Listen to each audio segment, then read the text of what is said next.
1 கொரிந்தியர் 1ஆம் அதிகாரத்திற்கு நீங்கள் வாருங்கள். அங்க என்ன சொல்றாரு? தேவனுடைய சுவிசேஷம் அப்படியானால் பைத்தியகாரத்தனமான சுவிசேஷமா? அது அறிவீனமானதா? அது பலவீனர்களுக்கு மட்டும்தானா? அது ஏழைகளுக்கு மட்டும்தானா என்கிற எண்ணம் மனிதர்களுக்குள்ளாக இருக்கிறது. அப்படி இல்லை. இந்த வசனத்தை நிறைய பேர் அப்படி புரிந்து கொள்றாங்க. இன்றைக்கு வாசிக்கும் போது நீங்கள் கவனித்திருப்பீர்கள். ஆனால் ஒரு வசனத்தை உங்களுக்கு வாசிக்க விரும்புகிறேன். 19ஆம் வசனத்தை பாருங்கள். ஞானிகளினுடைய ஞானத்தை நான் அழித்து புத்திசாலிகளினுடைய புத்தியை அவமாக்குவேன் என்று எழுதியிருக்கிறது. இது வாக்கு கொடுக்கப்பட்டது. ஞானி எங்கே? வேத பாரகரன் எங்கே? இப்பிரபஞ்சத்தின் தர்க்க சாஸ்திரி எங்கே? இவ்வுலகத்தின் ஞானத்தை தேவன் பைத்தியமாக்கவில்லையா? தேவனுடைய ஞானம் பைத்தியம் அல்ல, பைத்தியமாக தோன்றுகிறது. தேவனுடைய ஞானம் பலவீனமானதல்ல, பலவீனமாக தோன்றுகிறது. இதை நம்ம புரிந்து கொள்ளலன்னா இந்த சுவிசேஷம் என்பது ஏதோ பலவீனமானவர்களுக்குரிய சுவிசேஷம் என்று நினைக்கிறோம். இதை மனிதர் பைத்தியமாக நினைப்பதற்கு ஒரு காரணம் என்ன? இந்த வசனத்திற்கு விளக்கம் சொல்லிவிட்டு போகிறேன். உலகத்தில் இருக்கிற 3 தரப்பாரை பற்றி பேசுகிறார். பாருங்கள் அந்த வசனத்தை. வேத பாரகர்கள், இவர்கள் யார்? வேதத்திற்கு விளக்கம் சொல்லுகிறவர்கள். Authorities on the scripture. Bible காலேஜில் பேசுறவங்க, அவங்க வேதத்தை கற்றுக் கொடுக்கிறவங்க. த சோ கால்ட் அத்தாரிட்டிஸ், வேதத்தினுடைய வசனங்களுக்கு விளக்கம் சொல்லுகிறவர். The interpreters of the gospel, அவர்கள் வேத பாரகர்கள். அதுக்கப்புறம் தர்க்க சாஸ்திரிகள், த பிலாசபர்ஸ், த ரேஷனலிஸ்ட். எந்த காரியத்தை சொன்னாலும் அவர்களுடைய சிந்தனை தர்க்க ஞானத்தை வைத்து கொண்டு பேசிக்கொண்டே இருப்பார்கள். எதற்கும் தர்க்கம் பண்ணுவாங்க. நான் என்னுடைய அனுபவத்தில் கண்டுபிடிச்சது என்னன்னா, இந்த கிறிஸ்தவர்கள் சாதாரணமானவர்களாக இருக்கும்போது வேதத்தை நம்புவார்கள்.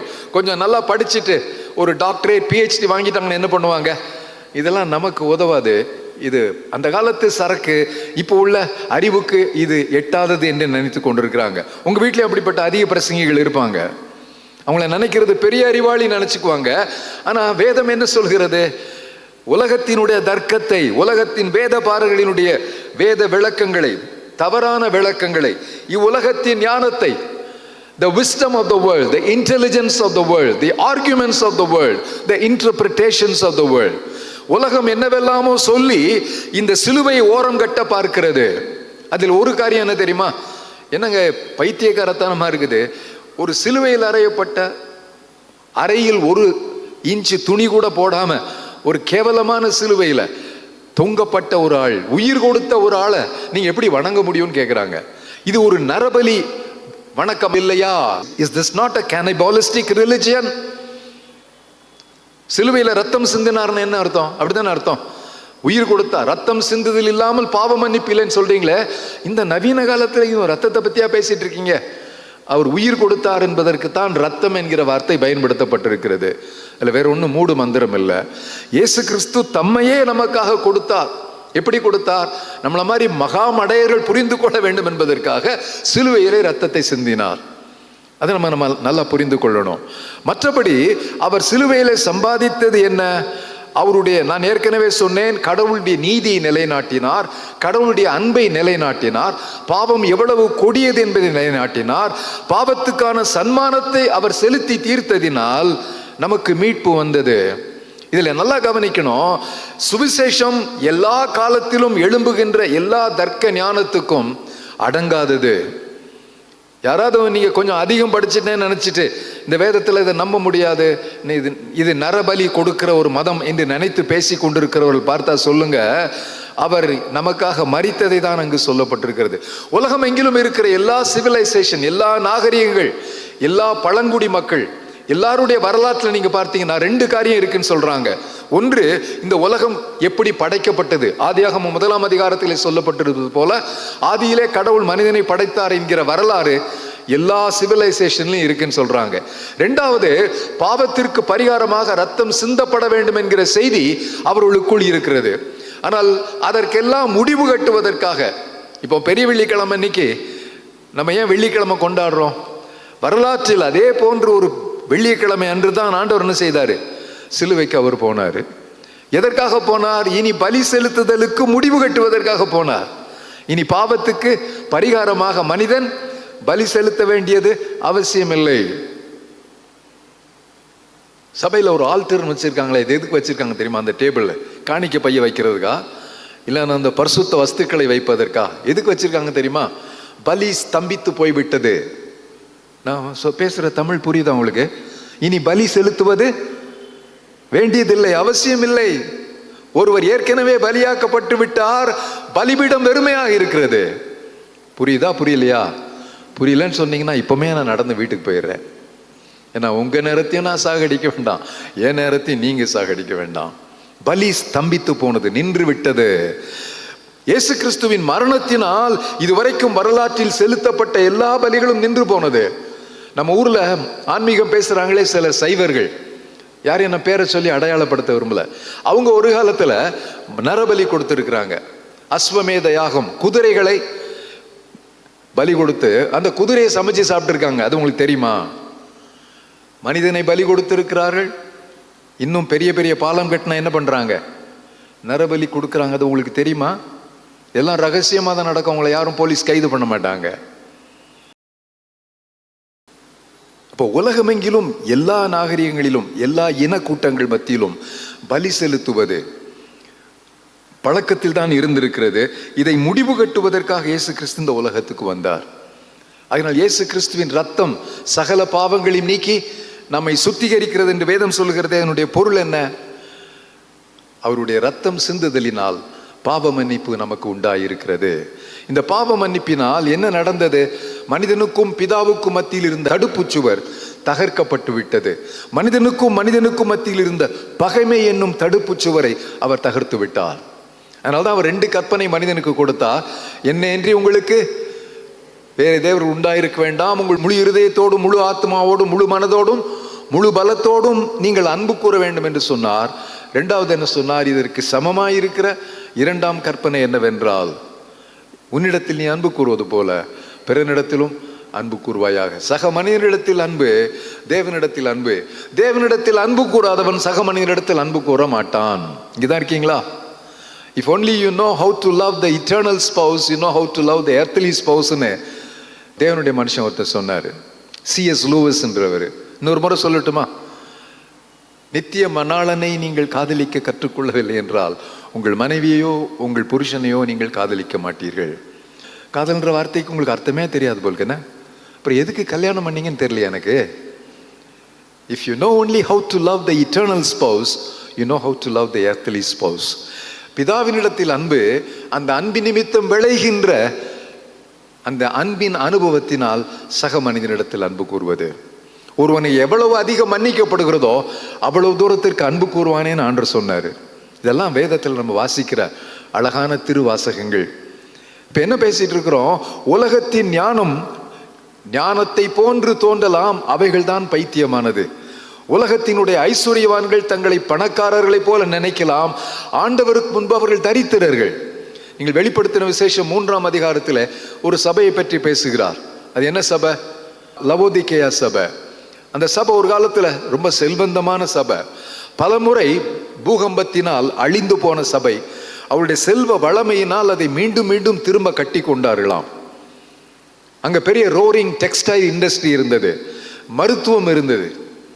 அப்ப மனுஷனுக்கு தேவையானது எல்லாமே இருந்தது. சுகம் வேண்டும், ஆடை வேண்டும், செல்வம் வேண்டும். ரொம்ப வளமான ஒரு பட்டணம் அது. அந்த பட்டணத்தில் இருந்தவங்களை பத்தி ஆண்டவர் சொல்லும் போது, நீ நிர்வாணியாயிருக்கிறாய் அப்படின்றாரு, உனக்கு கண்ணு திறக்கலன்றாரு, நீ ஆண்டவருக்கு முன்பாக ஏழையா இருக்கேன்னு சொல்றாரு அவர்.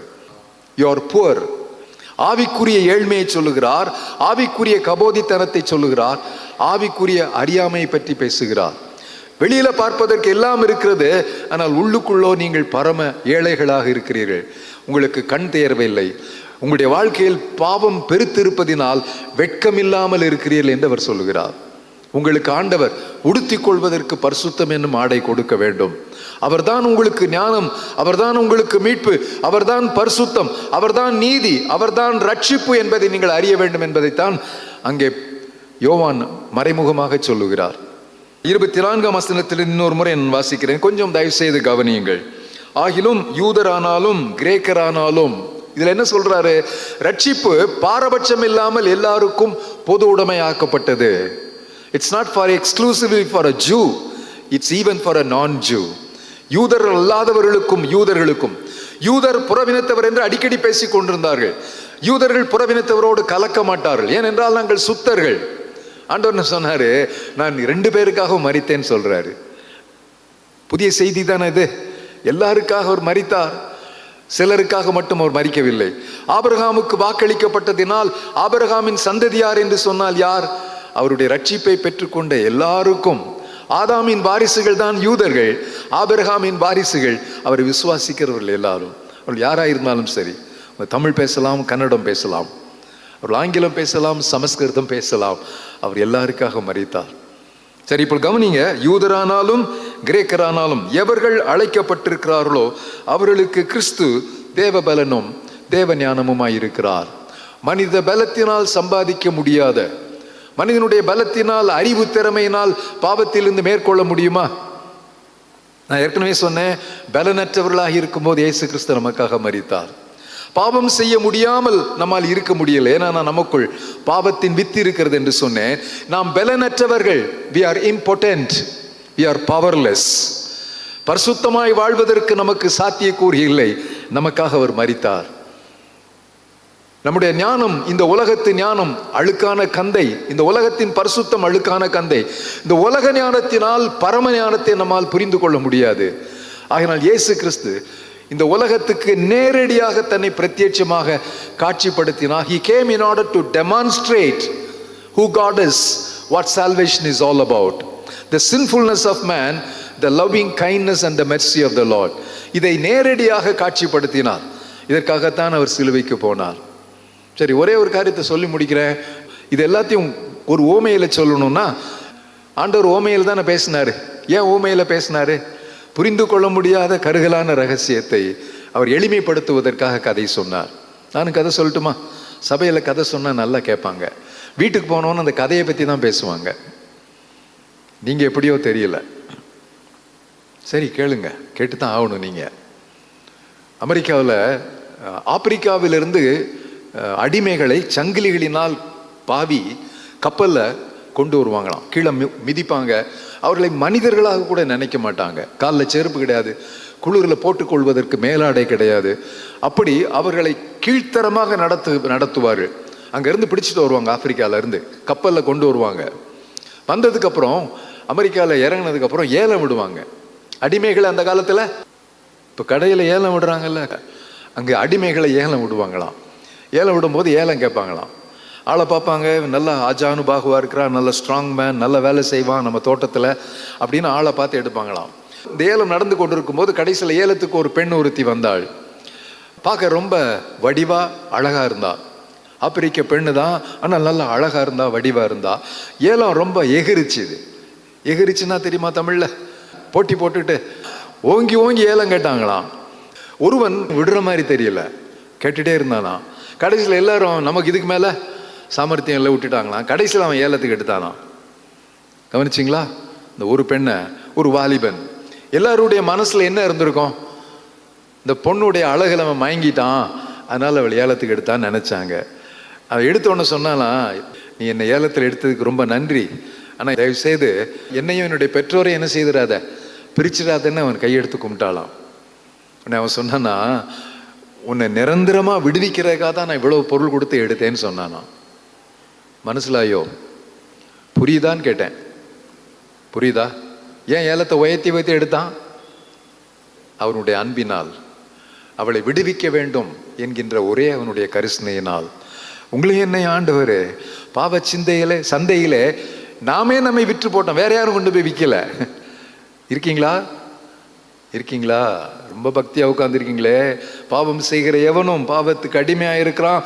பாவம் செய்கிற மனிதன் அவன் காரணம் இவன் காரணம்னு சொல்ல முடியாது. நான் தான் அதுக்கு ஸ்கொயர்லி ரெஸ்பான்சிபிள். பாவத்தின் சந்தையிலே நான் என்னை வலிய பிசாசு விற்கப்பட்டு விட்டேன். அந்த சந்தையில் போய் ஆண்டவர் என்ன செய்கிறாரு? நம்மை மீட்பதற்காக தம்முடைய விலையேற பெற்ற ரத்தம். அந்த ரத்தத்துக்கு என்ன கிடையாது? மதிப்பே கிடையாது. அப்படின்னா என்ன அர்த்தம்? மதிப்பில்லாத ரத்தமா? இல்லை, யாரும் மதிப்பு நிர்ணயிக்க முடியாத ஒரு ரத்தம். விலையேற பெற்ற ரத்தம், விலையேற பெற்ற ரத்தம். கடவுள் எனக்காகவே பாவமானது, அவருடைய ரத்தத்தை சிந்தினது. அதை ஒரு மனிதன் சொன்னான் இப்படி, எனக்காக கடவுளே வந்து சிலுவையில் மரித்திருப்பாரானால் அவரது பார்வையில் நான் எவ்வளவு மதிப்புக்குரியவன். How valuable I am in the sight of the Lord. உலகத்தில் இருக்கவன் நம்மளை யாரும் மதிக்க மாட்டான். பயப்படாதீங்க. நம்ம மேல யார் மதிப்பு வச்சிருக்கா? சொல்லுங்களேன், சொல்லுங்க. உங்களையும் என்னையும் படைச்ச ஆண்டவர் தம்முடைய ஒரே குமாரனையே நம் ஒவ்வொருவருக்காக தந்து நம்மை மீட்டுக் கொள்வதற்காக வந்ததினால் அன்பு இன்னது என்பதை நமக்கு ரூபகாரப்படுத்தினார். அவர் நம்மை முந்தைய அன்பு கூர்ந்தார். கல்வாரியிலே அந்த அன்பு வெளிப்பட்டது. நல்லவனுக்காக ஒருவேளை ஒரு மரிக்க துணியலாம். நாம் பாவிகளாக இருக்கையில் கிறிஸ்து நமக்காக மரித்ததினாலே தேவனுடைய அழகான அன்பை ஆண்டவர் விளங்க பண்ணினார். The love of God was demonstrated on the cross of Christ. வேறு யாரும் நமக்காக மரித்து இருக்க மாட்டார்கள். அப்போ சுவிசேஷத்தின் மகிமை என்ன? அது பலமுள்ளது, பாவத்திலிருந்து என்னை விடுவிக்கிறது. அது சர்வ ஞானம் உள்ளது, அது விலையேற பெற்றது. அது பைத்தியம் அல்ல. என்னை விடுவிப்பதற்காக இயேசு கிறிஸ்து இந்த உலகத்துக்கு வந்தார். இதை நம்ம என்ன செய்ய முடியும்?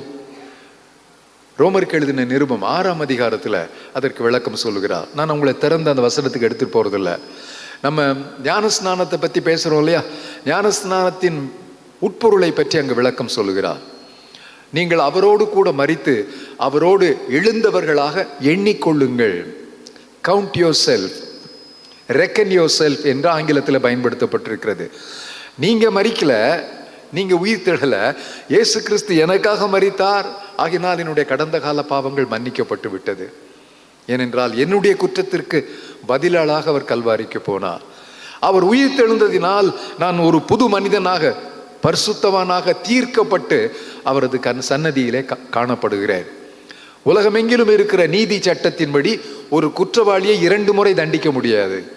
இப்போ எனக்கு பதிலாக இயேசு கிறிஸ்து தண்டனை ஏற்றுக்கொண்டு விட்டதினால் நிஜ குற்றவாளியாக என்னை கடவுள் நிரபராதியாக பார்க்கிறார். When God looks at me, he looks at me as an innocent. உண்மையான குற்றவாளி யாரு? சொல்லுங்க, மரியாதையா சொல்லுங்க. நானும் நீங்களும் தான். ஆனா அவர் எனக்கு பதிலாக மரித்ததினால் என்னை நிரபராதியாக பார்க்கிறார். அவர் எனக்கு பதிலாக இதை எண்ணிக்கொள்ளுங்கள். எனக்காகவே அவர் கல்வாரிக்கு போனார். இதிலே உங்களை இணைத்துக் கொள்ளுங்கள் என்கிற 2வது வார்த்தை பயன்படுத்துகிறார். நீங்களும் விசுவாசத்தின் மூலம் அவரோடு கூட கல்வாரியிலே நான் அடிக்கப்பட்டேன், அவரோடு கூட நான் மரித்து உயிர் தெழுந்தேன் என்று நீங்கள் உங்களை அவருக்கு நினைத்து கொள்ளுங்கள் சொல்றார். கடைசியில உங்கள் சரீரத்தின் அவயவங்களை நீதிக்குரிய ஆயுதங்களாக தேவனுக்கு ஒப்புக்கொடுங்கள் என்று சொல்கிறார். இந்த 3 காரியத்தை இன்னைக்கு ராத்திரி நீங்க செஞ்சீங்கன்னா உங்களுக்கும் பிள்ளைகளாகும் அதிகாரத்தை அவர் கொடுக்கிறார். இனி நான் அடிமை அல்ல, அவருடைய சுயாதீனன். எனக்காக அவர் கல்வாரிக்கு போனார். அவர் உயிர் தெழுந்தது உண்மையானால் எனக்கும் ஒரு சாகவரம் உண்டு. ஆகினால் நான் அவரோடு கூட அடக்கம் பண்ணப்பட்டு அவரோடு கூட இணைக்கப்பட்டிருக்கிறேன். எண்ணிக்கொள்ளுகிறேன், இணைக்கப்பட்டிருக்கிறேன். அதுக்கப்புறம் ஒப்பு கொடுக்கிறேன்.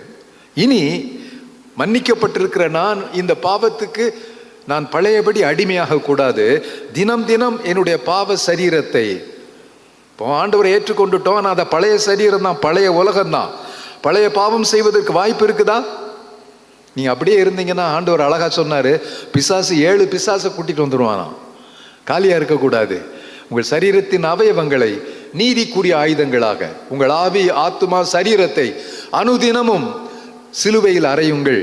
நீதிக்குரிய ஆயுதங்களாக தேவனுக்கு ஒப்புக்கொடுங்கள். எப்படி அவரோடு கூட இணைக்கப்படுவது, எப்படி எண்ணிக்கொள்வது, எப்படி அவருடைய பரிசுத்தத்தை சொந்தமாக்கி கொள்வது என்பதை குறித்து நாளைக்கு பேச போகிறேன். இன்றைக்கு ராத்திரி இதை கொஞ்சம் யோசிங்க.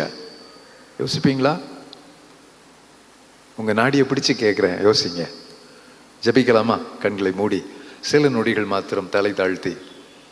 விலையேற பெற்ற ரட்சிப்பு, விலையேற பெற்ற பாவ மன்னிப்பு, விலையேற பெற்ற கிரயம் எனக்காகவே இயேசு கிறிஸ்து தம்முடைய பரிசுத்த இரத்தத்தை சிந்தினார். எனக்காகவே, எனக்காகவே, எங்கள் ஒவ்வொருவருக்காகவே அவர் பிற்கப்பட்டார். அந்த கேடு அடைந்தார், துப்பப்பட்டார், அவமானத்தை சுமந்தார், நையாண்டித்தனம் செய்தார்கள், அவரை கேவலப்படுத்தினார்கள். எல்லாவற்றையும் எனக்காக, நான் அடைந்த அவமானங்களுக்கு, எனக்கு ஏற்படுகிற சரீரத்திலே, உலகத்திலே, மனதழிவிலே ஏற்படுகிற எல்லாவற்றையும் அவர் ஏற்றுக்கொண்டதினால் அவருடைய தழும்புகளால் எனக்கு ஆரோக்கியம், அவருடைய தழும்புகளால் எனக்கு என்னுடைய மீறுதல்களின் நிமித்தம், என்னுடைய அக்கிரமங்களின் நிமித்தம், என்னுடைய பாவங்களின் நிமித்தம் அவர் கல்வாரிக்கு போனார். இதை யாரெல்லாம் சொந்தம் கொண்டாடுகிறார்களோ அவர்கள் அவருடைய பிள்ளைகளாகும் உரிமை பெற்றவர்கள்.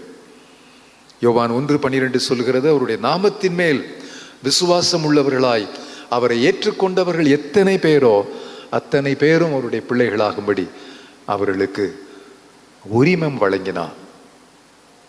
ஆண்டவரே, இந்த மாலை பொழுதுக்காக ஸ்தோத்திரம். இந்த அழகிய திருச்சபைக்காக ஸ்தோத்திரம்.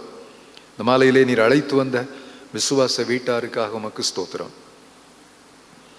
உடைய வசனத்தின் உட்பொருளை, நீர் எதற்காக வந்தீர், எதற்காக சிலுவையிலே மரித்தீர், சிலுவையிலே நீர் என்ன செய்தீர், என்ன சம்பாதித்தீர், அதற்கும் எங்களுக்கும் என்ன சம்பந்தம், அதனால் எங்களுக்கு என்ன லாபம் என்பதை குறித்து சில நொடிகள் மேலோட்டமாக நாங்கள் சிந்தித்திருக்கிறோம்.